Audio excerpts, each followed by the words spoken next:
welcome to another episode on air pollution and our health on Planet Outlook. This is our continuation of the air pollution campaign that for the last couple of months we are running on the Outlook platform. Air pollution continues to be in the news headlines for the past few months, as a lot of you have seen. And my guest today is Dr. Randeep Guleria, who is one of the country's most eminent doctors on pulmonary medicine, as well as head of the nation's top medical institution, the All India Institute of Medical Sciences. He also created the Department of Pulmonary Medicine and Sleep Disorders under his dynamic leadership in 2011. Thank you, Dr. Guleria, for joining us on Planet Outlook. It's a pleasure having you on this show. Thank you. I want to begin, Dr. Guleria, on the impact of air pollution on lung health. Over the years, you have been treating a lot of patients from diverse backgrounds. You have seen a lot of lungs. So give us a picture of the state of our lungs. What does it look like? So the state of our lungs, especially those living in urban India or those in rural India who are using a lot of solid fuels, is not very good. If we look at it, we can look at the state of the lungs in two ways. One is the anatomy, or how does it look like physically. And we've seen that many patients who've gone in for surgery, thoracic surgery, where the chest has been opened up, the lungs, because of the pollutants getting deposited, look more black rather than looking pink. But we also look at the lung, what we call functionally. What is the lung capacity? When you take air in and you blow air out, what is the volume of air that you can blow out? And we've seen that children who are growing up, and as we grow and as our height increases, our lung also grows and our lung capacity grows, and it peaks around the age of 20 to 24. Children who are living in areas where pollution levels are high tend to have a much lower lung capacity, and this makes them prone to breathing difficulty in later life. And also individuals who are otherwise relatively healthy start developing respiratory symptoms or lung symptoms when they come to areas where pollution level is high.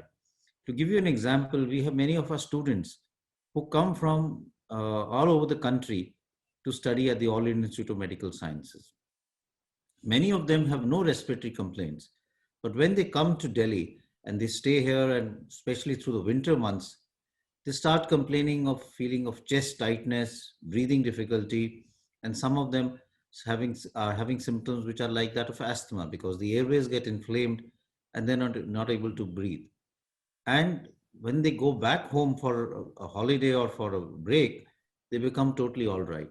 So in terms of the lung capacity, in terms of the anatomy of the lung, and in terms of causing breathing difficulty, even in healthy people, the air pollution itself is taking a toll.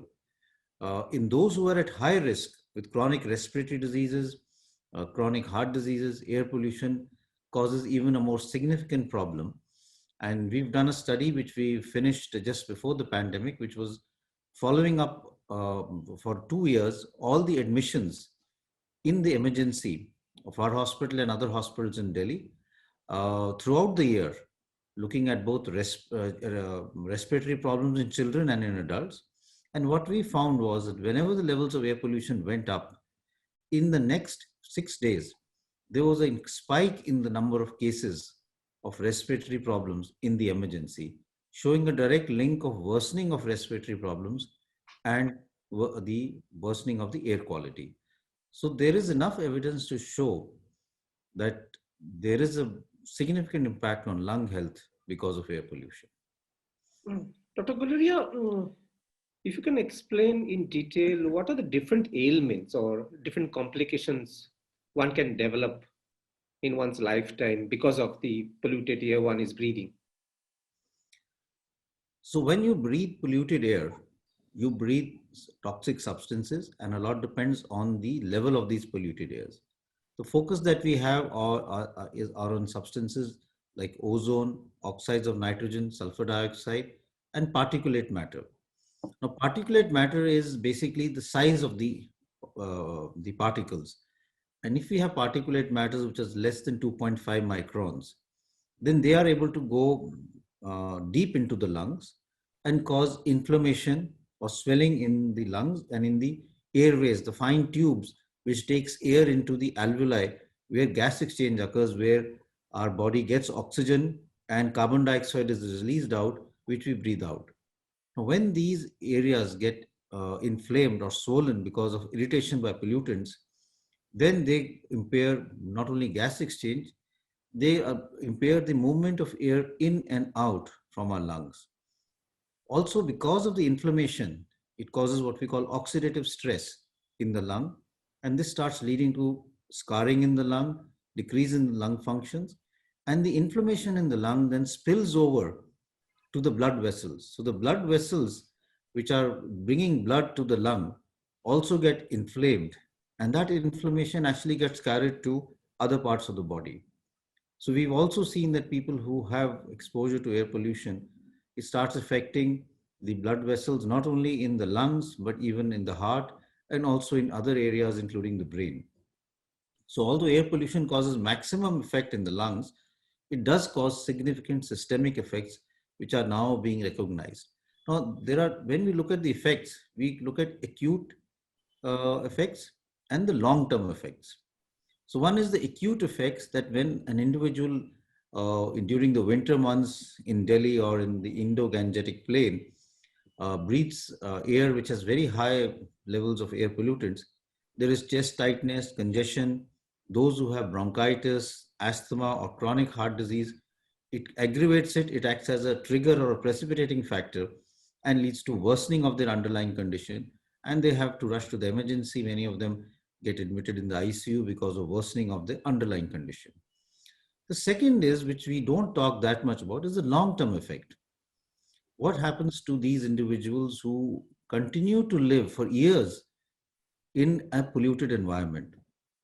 Children, young adults, or even older people who for years continue to breathe air which has got high levels of pollution, and it causes chronic changes in the lung.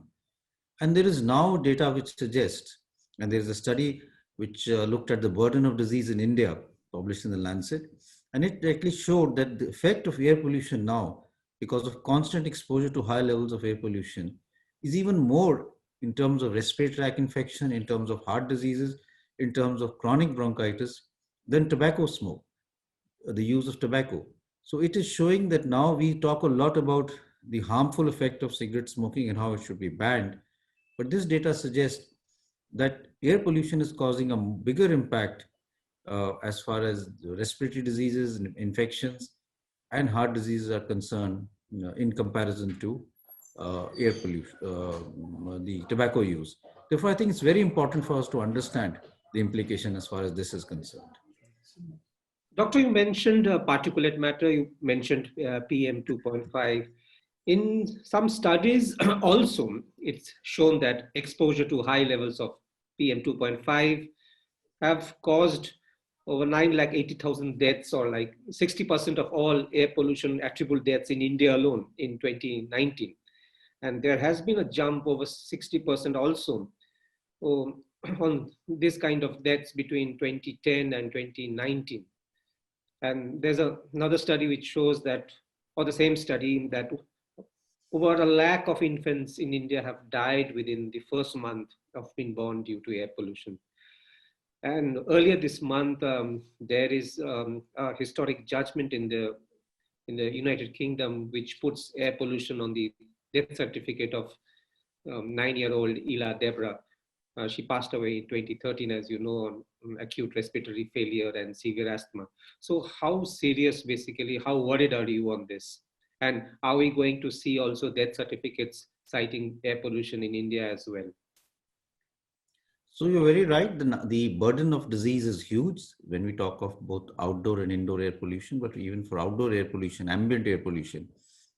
The recent publication about the health of the global air, published by the Health Effect Institute, actually attributed almost 6.67 million deaths globally to air pollution. And there is a lot of data which suggests the burden of disease paper published in the Lancet suggested that there were, in India itself, 1.24 million people died in 2016 because of air pollution. The challenge that we have is that air pollution is a silent killer.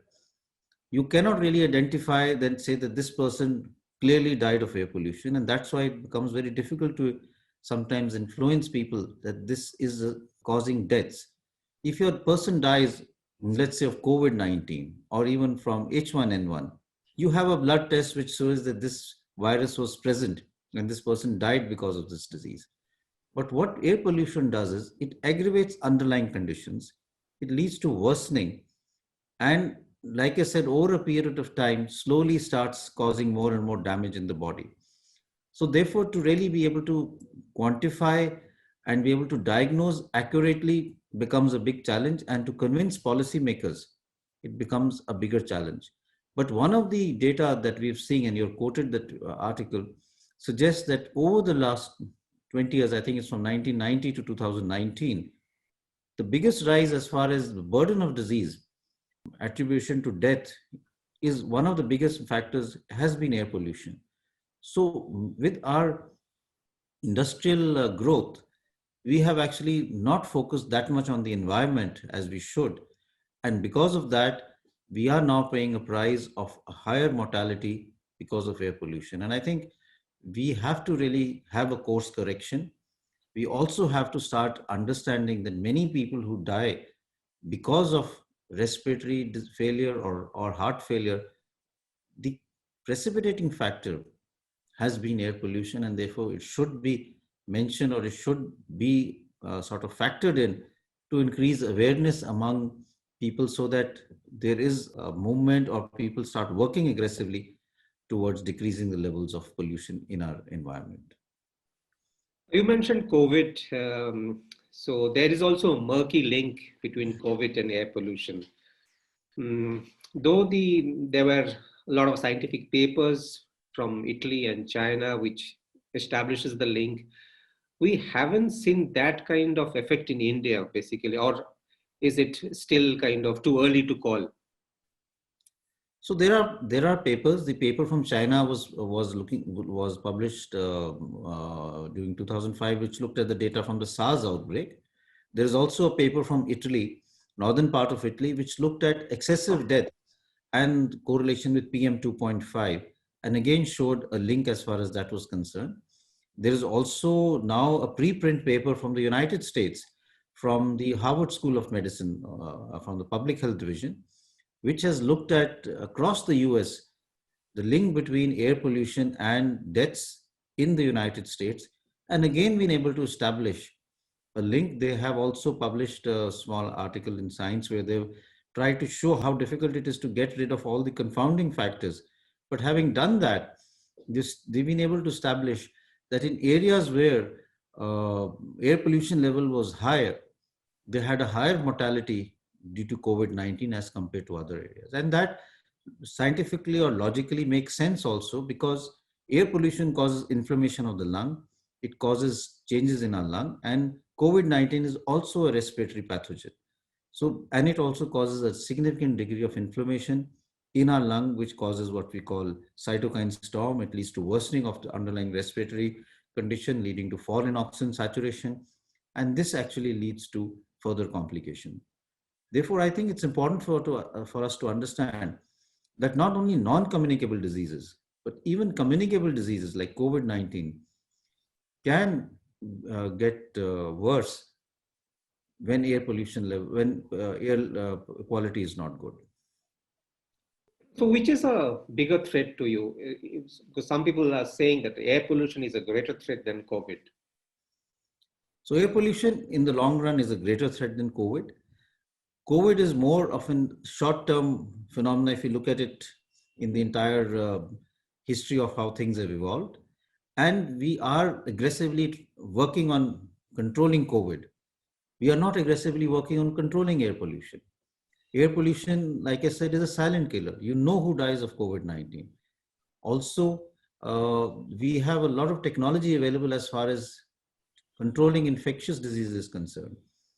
But let's say the will and the desire and the focus on pollution is not that much, and therefore it is indirectly causing much more deaths, which we are not able to really prevent, because we are not really treating it as seriously as we should. Dr. Guleria, our mortality numbers are extremely low if you compare to levels in Europe or in US. How has then been kind of possible? Because a lot of people keep asking me and keep from abroad that what's the secret kind of thing? How has India's mortality rate with all the pollution, with such COVID outbreak, has been so low? So this is a good question, because this is something that has most people have been asking, and it's not only for India. It's, if you look at data from Southeast Asia or from a lot of Asian countries, the mortality has been much lower than what has been reported in Europe and in the US. Multiple factors have been stated. One, of course, is that we are a relatively younger population, and in a younger population, the mortality is much lower as compared to an aging population where COVID causes a much higher mortality. That we know is a risk factor. It's also been argued that many of us have get the BCG vaccine at birth, and the BCG vaccine causes an immune reaction and gives some degree of protection against viral infections. And this may be giving some protection and causing a less severe infection. It's also been argued that in COVID, it's a coronavirus, and there are four other types of coronavirus besides SARS, MERS, and COVID-19, which cause a mild flu-like symptom, and they do circulate in Southeast Asia. And it's possible that many individuals in our population have already had infection with that coronavirus, and there's some degree of cross immunity which gives us protection as far as COVID-19 is concerned.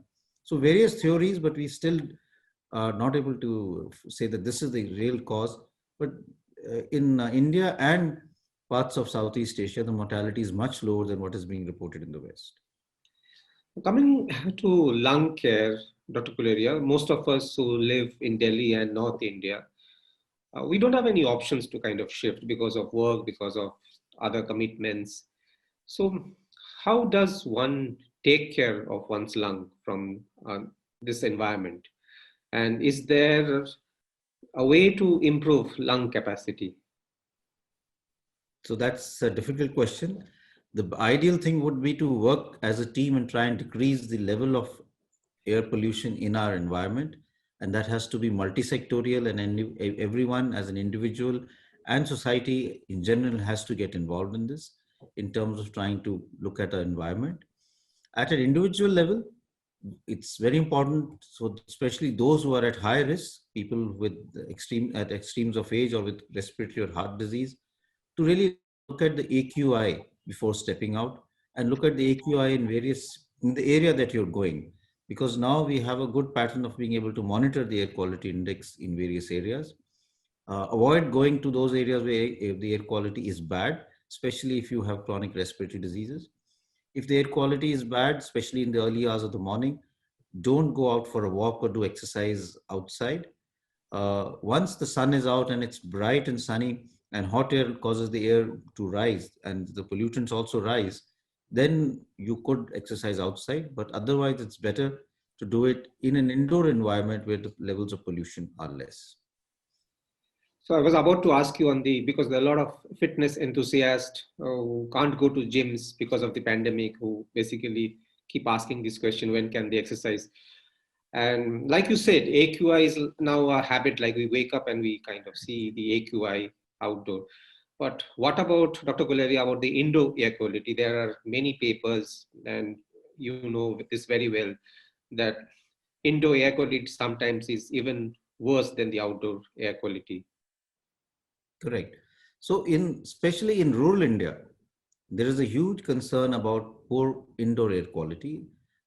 Even now, 55 to 60% of our population, especially in rural India, use solid fuel for cooking.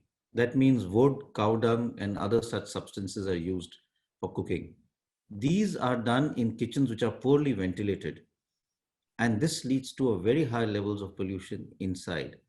And there is a lot of data which suggests that especially women who start cooking at a very early age are getting a lot of respiratory problems because of this in later life. There's also children who are playing there. The newborn child is also playing in the kitchen in rural India, and they are also getting exposed to this. So there is a lot of effort being done to really have what we call smokeless chullas, or have the LPG available as part of the Ujjwala scheme. But there is a lot that needs to be done in improving the quality of fuel, and for people to understand a lot of other substances that we use, whether it be our dhoop, agarbatti, and things like that, also do contribute to irritation and indoor air pollution, and especially worsening of respiratory diseases in people who have already an underlying respiratory problem. So I think it's important for us to address both indoor and outdoor air pollution, and look at pollution in continuum, rather than looking at it only in one way. And therefore, the problem has to be looked at: how do we deal with indoor air pollution and simultaneously with outdoor air pollution, and develop a strategy which is effective for both, if we really want to tackle the problem of air pollution in our country. There are a lot of brands. We are a very price sensitive market, and there are a lot of brands who are also taking up this thing that this is a medically tested paint, or a kind of a medically tested plywood, etc., etc. So, do you believe in this kind of thing of marketing or in? So I think there has to be some sort of a standard that people have to lay down, and then that has to be met, as is done abroad. Medically tested or saying this is approved depends on who has done it, and sometimes it's more of a selling gimmick rather than that sincerity in making sure that people who are using it are actually protected from the harmful effect. So I think we have to work also as far as regulation is concerned, as far as making sure that standards are maintained in terms of paints, in terms of other indoor things that are used, which emit or cause indoor air pollution. And like you mentioned, paints is something which is very, very important, because they can continue to release pollutants for even months after the painting has been done, and they can at times be very harmful. It is the same with polish, with furniture, with upholstery. Correct. So it's with all the indoor items that are used. We currently don't have a very aggressive regulation as far as these are concerned. And what about office? You talked about rural kind of indoor air, but what about our office buildings, our school buildings, even hospitals and? So all so when we're talking of air pollution, our focus, of course, has been on the huge burden which is there in rural India. But even various other places, like you said, offices or schools, where a lot of paints and other stuff is used, we need to have an aggressive policy as far as indoor air pollution in these areas are concerned. There is now a lot of data about office buildings which can be a source of pollutant and have an effect on people's ability to concentrate and be able to work inside.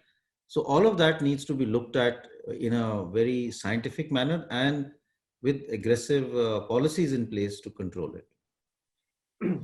Coming to my last question is, um, what's your outlook for 2021 with the vaccine? Now there are a lot of rumors, there are a lot of ifs and buts on the vaccine. So, how do you see the next year panning out for all of us?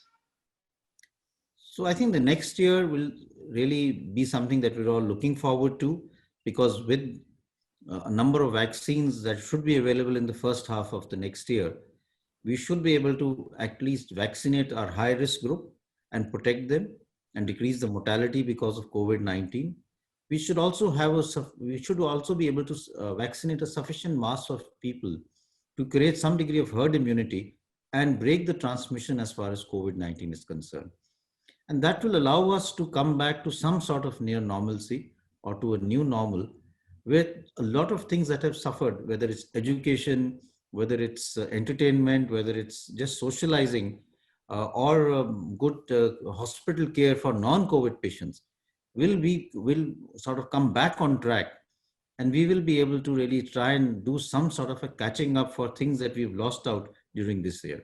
So I'm very hopeful that the next year will be more positive, and will sort of see a new chapter in the post-COVID era, if I may put it that way.